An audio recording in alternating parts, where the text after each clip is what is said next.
नमस्कार। मैं doctor Anupama Saxena LBS college Kotputli से। बच्चों, पिछले व्याख्यानों में हमने शीत युद्ध और गुटनिरपेक्ष आंदोलन पर चर्चा की। इस व्याख्यान में मैं आपको साम्यवादी खेमे के विघटन के बारे में बताऊंगी। इसके अंतर्गत हम निम्न बिंदुओं पर चर्चा करेंगे। पहला, साम्यवादी रूस कैसे अस्तित्व में आया। दूसरा, रूस की साम्यवादी व्यवस्था के अंतर्गत किस प्रकार की व्यवस्था को अपनाया गया। तीसरा, द्वितीय विश्व युद्ध के बाद सोवियत संघ की क्या स्थिति थी। चौथा, साम्यवादी गुट के निर्माण की प्रक्रिया कैसे प्रारंभ हुई। और पांचवा, साम्यवादी खेमा या साम्यवादी गुट किसे कहा जाता है।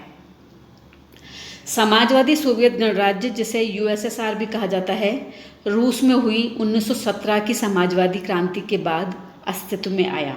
बच्चों, इस बारे में मैंने पहले भी आपको बताया है कि 1917 की क्रांति बोल्शेविक क्रांति के नाम से जानी जाती है और इस क्रांति के बाद रूस में साम्यवादी शासन की स्थापना हुई।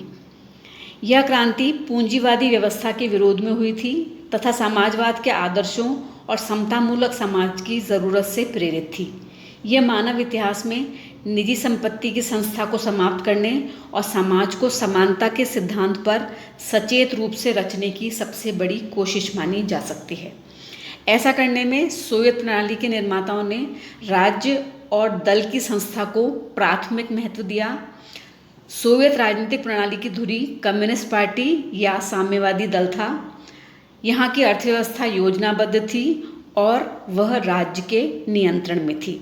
तो इस प्रकार सोवियत संघ में जिस व्यवस्था को अपनाया गया उसके अंतर्गत निजी संपत्ति का अंत कर दिया गया, समाज को समानता के सिद्धांत पर आधारित किया गया। इसके अतिरिक्त पार्टी और राज्य को विशेष महत्व प्रदान किया गया और यहाँ की अर्थव्यवस्था को योजनाबद्ध और राज्य के नियंत्रण में रखा गया। अब आगे हम इस बात पर विचार करेंगे कि द्वितीय विश्व युद्ध के बाद सोवियत संघ में किस प्रकार की स्थिति थी। द्वितीय विश्व युद्ध के पश्चात विश्व में सोवियत संघ ही ऐसा देश बचा था जो अमेरिका या पश्चिमी गुट को चुनौती देने में सक्षम था। युद्ध में विजय के परिणाम स्वरूप सोवियत रूस को विशाल प्रदेशों की प्राप्ति हुई थी।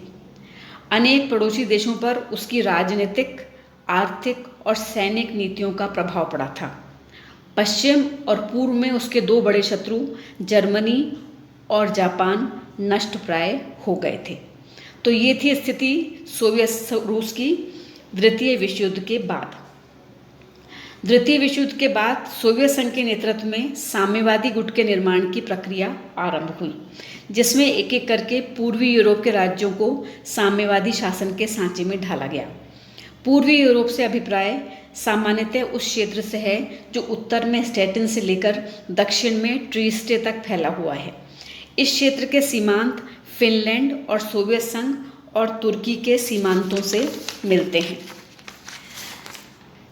इस क्षेत्र के अंतर्गत पूर्वी Germany, Poland, Czechoslovakia, Romania, Bulgaria और अल्बानिया के राज्य शामिल किए जाते हैं।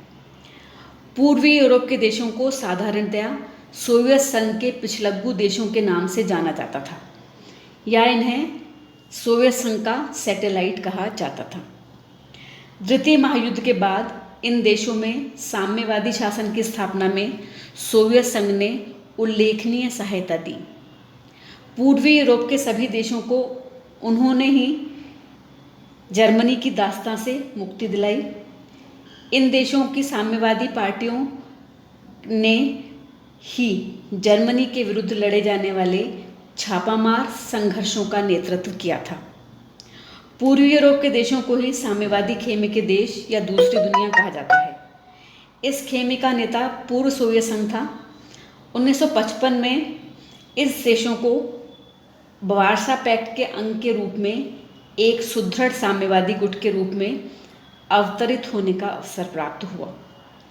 जब 1949 में चीन में साम्यवादी शासन की स्थापना हो गई तो सोवियत गुट को और अधिक सुदृढ़ता प्राप्त हुई। पूर्वी यूरोप में सोवियतकरण की प्रक्रिया विभिन्न प्रकारों से व्यक्त हुई। जनवरी 1947 में पोलैंड में आम चुनाव हुए जिसमें साम्यवादी भारी बहुमत से विजयी हुए। पोलैंड में सोवियत संविधान के नमूने का पोलिश संविधान लागू कर दिया गया तथा राष्ट्रीयकरण का कार्य तेजी से शुरू किया गया। वैदेशिक व्यापार और विदेश नीति के मामले में पोलैंड ने सोवियत रूस की अधीनता स्वीकार की। इसके बाद 6 मार्च 1945 को सोवियत निर्देश पर रोमानिया में साम्यवादी सरकार का निर्माण किया गया। नवंबर 1946 में चुनाव में साम्यवादी दल भारी बहुमत से विजयी हुआ। 13 अप्रैल 1948 को रोमानिया ने सोवियत नमूने के संविधान को अपना लिया। 1946 में बुल्गारिया में एक नया संविधान बनाए जाने के उद्देश्य से आम चुनाव हुए जिसमें साम्यवादी दल विजयी हुआ। परिणाम स्वरूप वहाँ भी साम्यवादी शासन की स्थापना हुई। 1949 में हंगरी भी साम्यवादियों के नियंत्रण में आ गया। द्वितीय विश्व युद्ध के बाद यूगोस्लाविया और चेकोस्लोवाकिया में भी साम्यवादी शासन की स्थापना हुई। यद्यपि यूगोस्लाविया को मुक्त कराने में सोवियत रूस की कोई भूमिका नहीं थी। 1946 में अल्बानिया और 7 अक्टूबर 1949 को पूर्वी जर्मनी में भी साम्यवादी शासन स्थापित हुए। इस प्रकार धीरे धीरे साम्यवादी खेमा विकसित होता गया। सोवियत संघ ने साम्यवादी गुट को सुदृढ़ करने के लिए सैनिक और आर्थिक एकीकरण पर बल दिया। इस दृष्टि से उसने कुछ प्रयास किए, जैसे वार्सा पैक्ट का निर्माण, पारस्परिक आर्थिक सहायता परिषद का निर्माण, कॉमिनफॉर्म का गठन। सबसे पहले हम वार्सा पैक्ट को लेते हैं। वार्सा पैक्ट को ईस्ट यूरोपियन सिक्योरिटी पैक्ट भी कहा जाता है, जो 9 मई 1955 को स्थापित हुआ।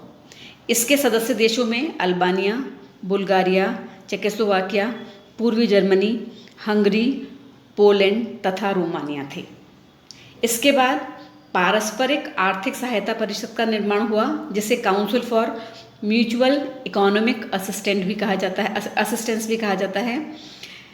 इसका निर्माण अप्रैल 1949 को हुआ। इसके संस्थापक सदस्यों में Bulgaria, Poland, Hungary, Romania, Czechoslovakia तथा सोवियत संघ थे।